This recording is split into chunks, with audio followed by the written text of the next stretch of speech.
The Barça has just beaten Atletico Madrid 3-1. Is Barça actually strong, or is all of this just a Pedri effect? Because right now, the moment he's on the pitch, Barca dominates, controls and plays like a top team. But the second Pedri comes off, they collapse, they shrink, they lose control. So this 3-1, is it a real performance or just an illusion? We're going to break all of this down. First of all, let's talk about Rafinha's return as a starter for his second La Liga match. The Brazilian offers far more solutions than Torres because he constantly moves with the play, making runs and counter runs through the middle, which forces the opposition defense to react. He's also excellent at attacking the space in transition, especially when Barca regains possession, and they will always try to go through Yamal, who with his outstanding passing can launch the Brazilian in behind. And that's one of the tactics Hansi Flick will rely on heavily in this match. Like in this action, the Blaugrana win the ball back. They immediately look for Yamal in the middle, and Rafinha triggers the first run straight away, accelerating down the left touchline, always with the same objective, to be launched in behind the opposition defense. On the other side, Simon's men stick to their usual approach, the long clearances to escape Barca's pressing, a striker jumping for the aerial duel to lay the ball off in behind the defense, and the other attackers fighting for the second ball. And this pattern repeats several times, like again in this action.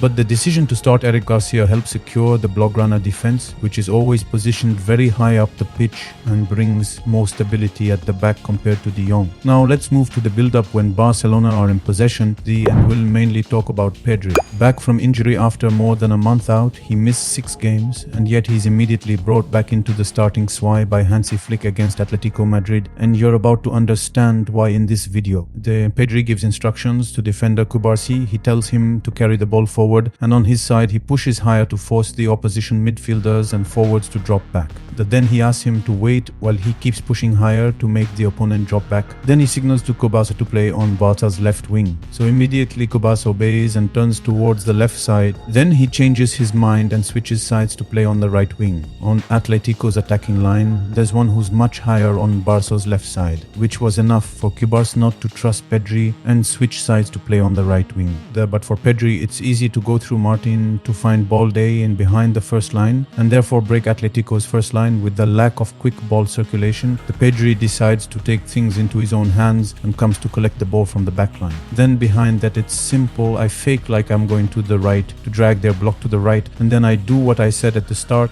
I go back through Martin to find Balde raising his arm and calling for the ball completely free on the left side. On a move initiated by Koundé on the right wing, he manages to get past his man along the touchline, while Yamal doesn't make any run and stays still asking for the ball to feet. Pedri on his side was offering several options inside while supporting the ball carrier, and as soon as Yamal receives the ball, he doesn't overthink it and tries to fully switch sides with a long ball. His long pass towards Rafinha is completely missed, and it's recovered by Atletico's defense, and immediately Simon's transition game kicks in. With Baena instantly triggering the first run to attack the space in behind. Look how high Barca's defenders are up the pitch. The Spaniard is launched in behind while Koundé tries again to play the offside trap, and only Garcia tries to chase Atletico striker, and going 1v1 with the keeper, he puts the ball in the net. 1-0 for Atletico Madrid. After this first goal, very quickly after, Pedri decides to take control of the game, then drops to ask for the ball inside the backline, completely free and without any marking. He decides to drive through the middle, breaking the lines. Atletico's forwards didn't expect it and try to chase the young Spaniard, but it's too late. With an axial pass, he breaks the next 2 lines, the midfield line and the defensive line, to play in Rafinha inside Atletico's penalty area. The Brazilian rounds the keeper and puts the ball in the net. 1-1. After this goal, someone asks Coke to mark Pedri in man-to-man. The ball is in possession of the 2 centre-backs, Martin and Kubarsi, and on his side, Pedri tries to reposition himself inside. Look at the triangle formed by the 2 opposing forwards and Coke. Pedri is going to direct his teammates with instructions to create more free space in midfield. He signals with his arm to Martin to push a bit wider towards the left wing, but Martin doesn't react, which really annoys Pedri, and immediately he calls him out with much more intensity. And straight away, Martin runs to get into position position, and Pedri again signals to Kubars to step forward and come play the pass. Now look how Atletico's triangle is much bigger and has much more space to cover, and above all, it creates the free space to find Pedri, who immediately turns the play and breaks Atletico's first lines. By having that much impact and influence on the game, Pedri is very dangerous for the opponent, which forces them to put many players around him, and naturally frees the space for another Barcelona player, like here Rafinha, to come offer a solution and beat the opponent's press. The Brazilian receives the ball behind the first line, and immediately with a long ball, he looks for Lewandowski in behind Atletico's defense with vertical and direct play, which gives a shooting chance for the pole. And this type of rotation between Rafinha and Pedri will repeat several times, with here Rafinha dropping to ask for the ball behind Coke on his right side. Pedri had already taken the information to know where Rafinha was going to position himself. Behind him, he shifts a bit more to the left. Coke is caught between two players, which makes it easy to find Pedri inside. Behind that, it's forward play. The Spaniard is excellent at finding the best passing option, and all of that in a fraction of a second. Pedri is the master of space and time. He manages to keep his balance in disadvantageous situations and under the opponent's pressing.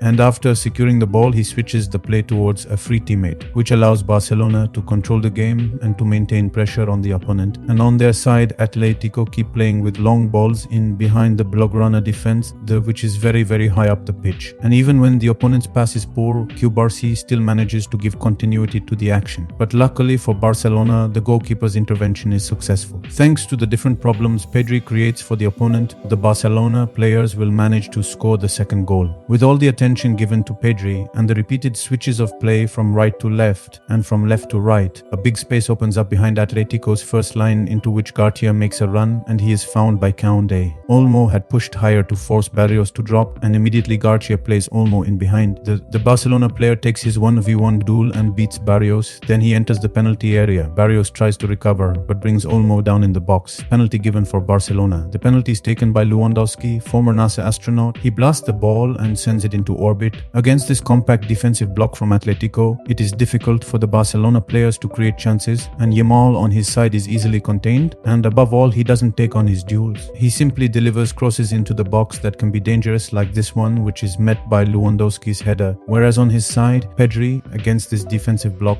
manages to break lines thanks to his central runs where he dribbles past opponents, then finds a teammate with an excellent pass in behind the defense. And in transition, Atletico players always use the same plan. They switch sides to then play a through ball in behind the Blaugrana defense. Look at how high the defensive line is up the pitch, which obviously exposes Barcelona's back line and gives away extremely dangerous free kicks. The free kick is played as always to the far post to knock it back in front of goal, but the ball is cleared by the defense and falls to Pedri, who is immediately pressed by Atletico's counterpress as they try to keep pressure on Barcelona's defense, but Pedri's pure talent allows Barca to escape this trap with elegance. The Spaniard has a massive influence on Barcelona's game with a total of 64 passes played and 60 completed, with about two-thirds of them, 41 in the opposition half, the 39 of which were completed, showing just how important Pedri is to Barcelona's play. On his side, when Yamal manages to get the better of his direct opponent, he can cut inside to deliver decisive passes to Rafinha, but the Brazilian completely misses the target. On the action leading to Barcelona's second goal, Pedri is very deep while his teammates try to play out to beat Atletico's press. And as always, it goes through Yamal, because when the ball doesn't go through Pedri, the only solution Barcelona have is Yamal. Barca prodigy slows the play down and holds the ball to then find Garcia. Pedri is now level with Garcia and receives the ball and immediately drives through the middle. And once again, with an axial pass, he breaks the first two lines to find Olmo at the edge of the box, who after a scramble with Lewandowski ends up inside the area with the ball and sends it into the back of the net. 2-1 for Barcelona. After this goal, Yamal picks up a ball from a poor opponent pass and immediately has a 1v1 chance at the edge of the box, but his shot isn't on target, a huge chance for Barcelona to kill the game. On the match momentum, we can see that Barcelona in blue had control of the game until the 75th minute, then afterwards it's Atletico Madrid in red who take over and control the match until the end. And why such a sudden change? Quite simply, in the 73rd minute, Pedri was substituted for another player, and this influence is clearly visible in the ball possession stats, with 71% for Barcelona in the first half, while in the second half it's Atletico Madrid who take the advantage with 53%. The Colchoneros try to come back late in the match by applying very high, pressing up the pitch, and at the end of the game they keep pressing high, while Barcelona try to break it by going through Yamal. The young talent is very strong in this type of situation, but he still loses the ball at the end of his run, and once Atletico recover the ball, they exploit the free space on the left wing left by Yamal's high position to launch a deep pass in behind Barcelona's defense.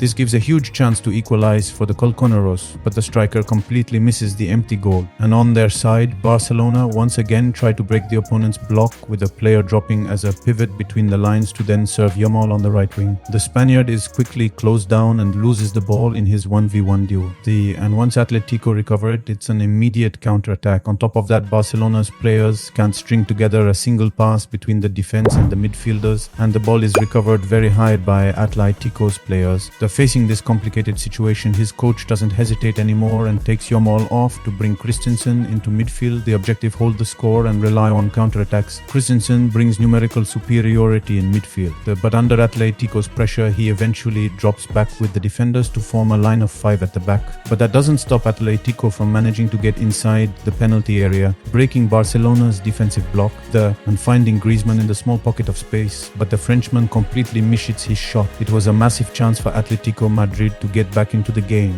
In the very last moments of stoppage time, Rafinha sends Balde in behind the defense. The Atletico's defense is very high, which is late on Balde, who immediately crosses upon receiving the ball to find Torres in the middle. The Spaniard controls it and then sends the ball into the net. 31 for Barcelona. So yes, Barcelona won 31 against Atletico Madrid. But we saw the same pattern once again. With Pedri, they control everything. Without him, they suffer. This victory confirms that Barcelona depends entirely on Pedri's control. And as long as this team can't perform without him, they will remain easy to suffocate, easy to block, and terribly limited. Be honest, is this Barcelona really a great team, or a team that relies on a single player? I'm waiting for your thoughts in the comments, and we'll see each other in the next analysis.